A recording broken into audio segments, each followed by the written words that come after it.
حضرت امام حسین علیہ السلام اور ان کے رفقا کے چہلم کی مناسبت سے آج ملک بھر میں جلوس برآمد ہوں گے۔ کراچی میں چہلم حضرت امام حسین علیہ السلام کا مرکزی جلوس نشتر پارک سے برآمد ہوگا۔ جلوس کی گزرگاہ کی طرف آنے والے راستے کنٹینرز رکھ کر بند کر دیے گئے ہیں۔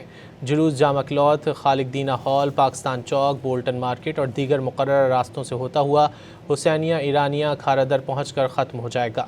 کوئٹہ میں قائد آباد، گوال منڈی اور بروری کے علاقوں میں آج موبائل فون سروس معطل رہے گی۔ حضرت امام حسین علیہ السلام اور ان کے رفقا کے چہلم کی مناسبت سے آج ملک بھر میں جلوس برآمد ہوں گے۔ کراچی میں چہلم حضرت امام حسین علیہ السلام کا مرکزی جلوس نشتر پارک سے برآمد ہوگا۔ جلوس کی گزرگاہ کی طرف آنے والے راستے کنٹینرز رکھ کر بند کر دیے گئے ہیں۔ جلوس جامع کلوتھ، خالق دینہ ہال، پاکستان چوک، بولٹن مارکیٹ اور دیگر مقررہ راستوں سے ہوتا ہوا حسینیہ ایرانیہ کھارا در پہنچ کر ختم ہو جائے گا۔ کوئٹہ میں قائد آباد، گوال منڈی اور بروری کے علاقوں میں آج موبائل فون سروس معطل رہے گی۔